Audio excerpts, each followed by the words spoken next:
So we on the way. Let's get a little quick talk in real fast. Let's talk about overcoming complacency. Yeah, that's a good place to start. We're going to talk about overcoming complacency today. A lot of times, well, actually, before we say that, there are multiple different ways to complacency, right? You have where you've put all the work in, and once you put the work in, you kind of attain what it is that you want to attain, and then at that point you get complacent, where you're okay with where you are, you're okay with, what you achieved, right?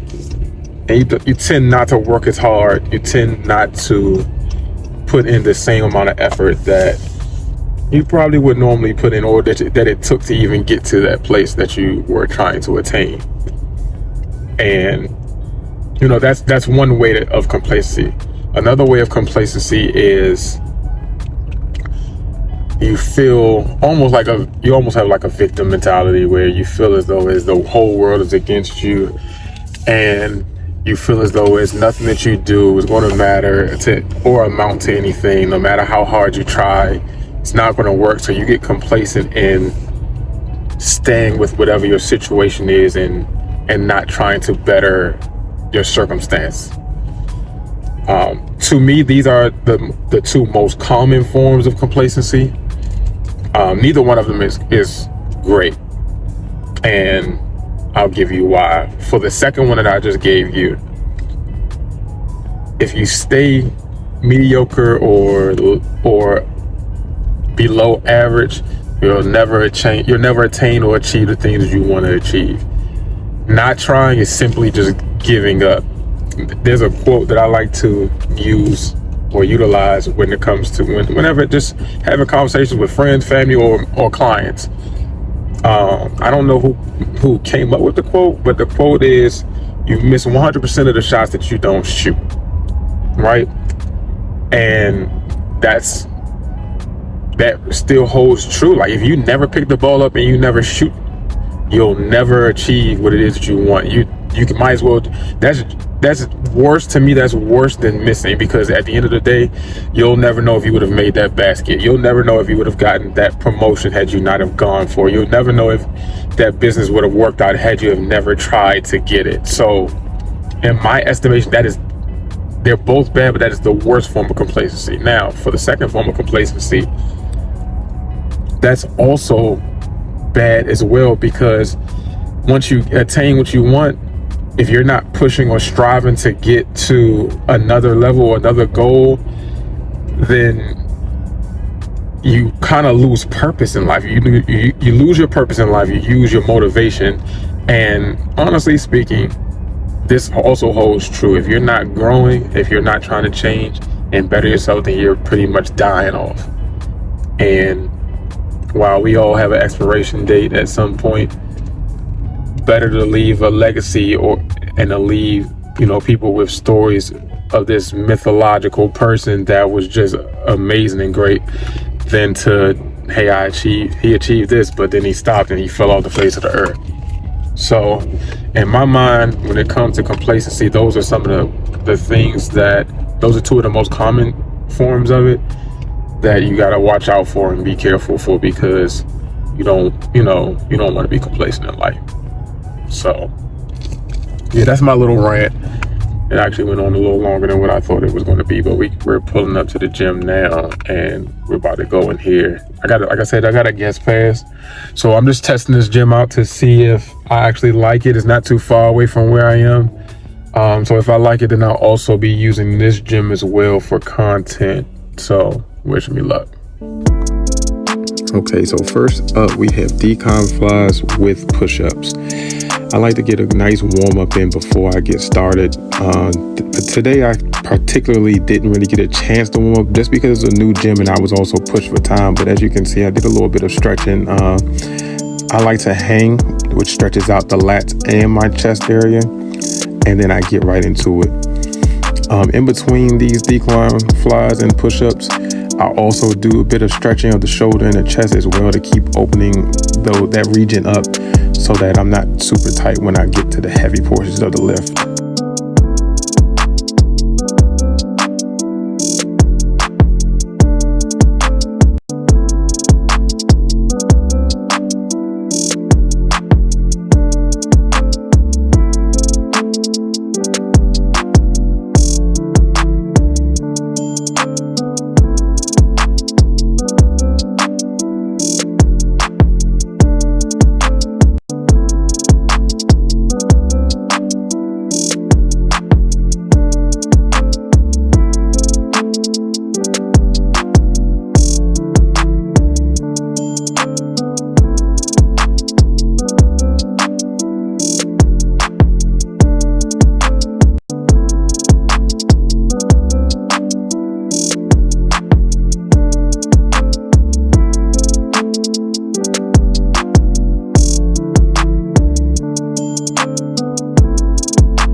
When doing this particular variant of flies, I like to make sure that I'm at a nice mid angle in between, straight out in front of you and all the way down to the ground. Just to make sure that I'm not hitting too much of the mid chest and I'm hitting more of the lower chest area, as well as not pushing completely down to the ground and only hitting lower chest.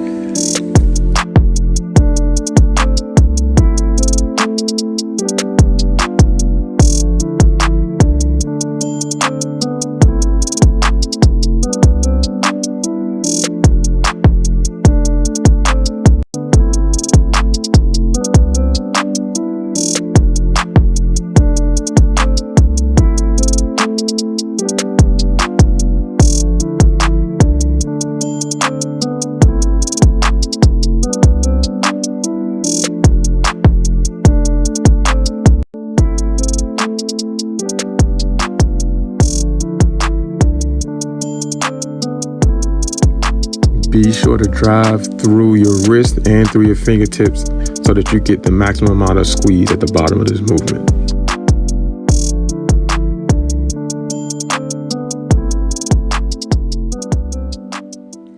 Okay, next up we have one of my own personal favorite movements when it comes to working your chest. That is the incline machine chest press. Now, we should be nice and warm from the last superset that we did with the flies and the push-ups.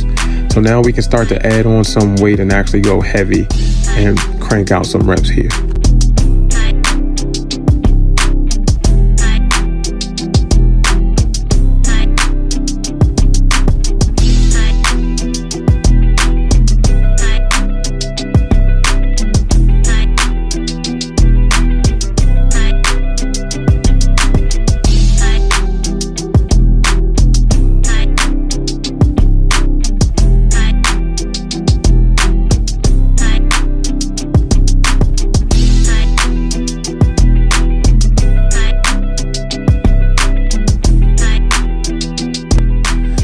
If you get started and after your first set you feel like the set was pretty light, don't be afraid to add some weight.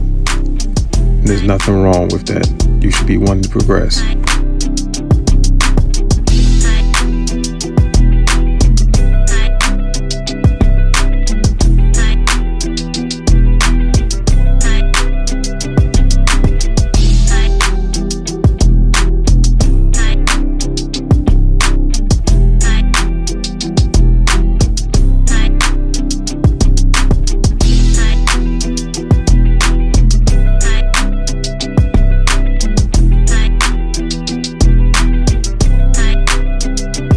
As you see, I'm still trying to stretch, making sure that I get those muscles nice and loose. What that also does is open up those muscle cavities so that more blood can be pushed into the muscles, which expands them further and gives you a bigger pump and makes you look bigger if that's the look that you're going for.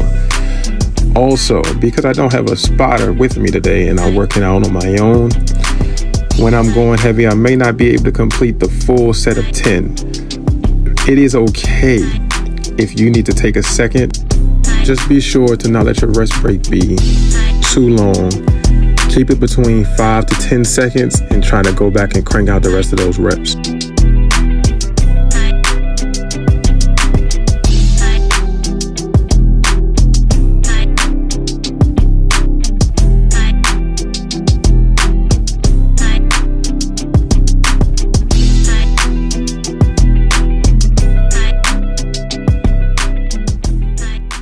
Next up, we have decline chest press. Now, this particular exercise was shown to me a while back when I went to LA and worked out with Charles Glass. If you don't know who Charles Glass is, I don't know where you've been. You must be living under a rock if you've been into fitness. Now, if you're just getting into fitness, then that's understandable. But I cannot demonstrate it correctly only because you're supposed to have a yoga block behind you. And what you do is you put the yoga block about mid back and scoot your hips down to the edge of the seat. And what that does is it creates an effect where you're pushing through your entire chest, not just decline. And if you have ever done these before, if you give that version of it a shot, you'll definitely feel this all throughout your chest. Now, if you don't have access to a yoga block, don't panic, don't worry. What I did to create a similar effect that he used with this exercise was just scooted the seat up a little higher than usual and still scooted down to the edge of it. And that gave me a similar sensation that I felt when I was training with him.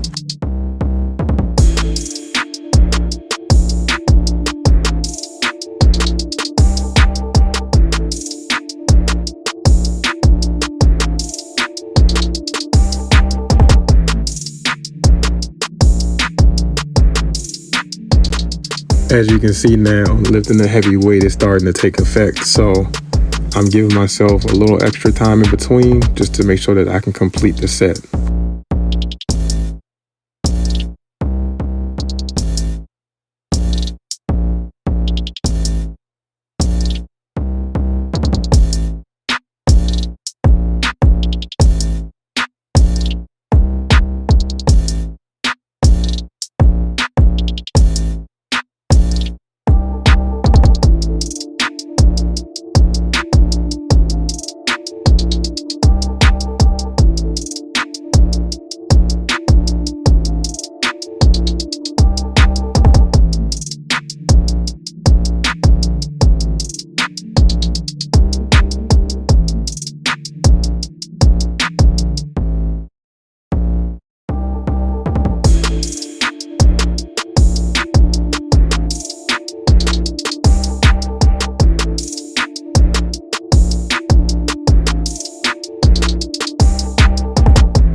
Okay, next up, we have what I like to call incline angled machine shoulder press. And the reason for the long drawn out wording is because what you're doing here is a similar effect to what you did on the decline machine when I explained the Charles Glass method of doing it. You're sliding your hips down to the edge of the seat. What that does is put extra emphasis on the upper regions of your chest. And if you're anything like me, typically you lack in that area. In my chest, I'm pretty good and solid in the lower and mid areas, but the upper area seems to be flat, and it takes a little bit more for me to grow that area than the other two areas. So I like to extra emphasize movements that will help to grow that area.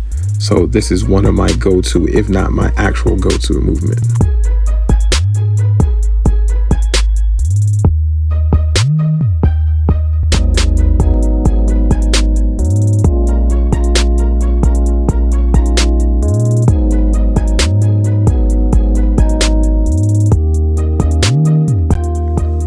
that is a wrap. Did about 5 exercises. Typically, if I'm going heavy, I do around 5 exercises. If I'm going a little lighter, then I'll add more, maybe like 7 to 8, maybe even I'll get up to 10 different exercises on some days. But today it was an extra heavy day, and I didn't have a spotter. So I did about 5 exercises. Now, what isn't shown here is directly after this, I went into the basketball gym area of this LA Fitness, which is very nice. And I went and shot some basketball because that's where I came from. That's where my roots are. That's where I grew up. So still got some cardio in. We had a good workout. Thank y'all for watching. Be sure to like and subscribe. We out.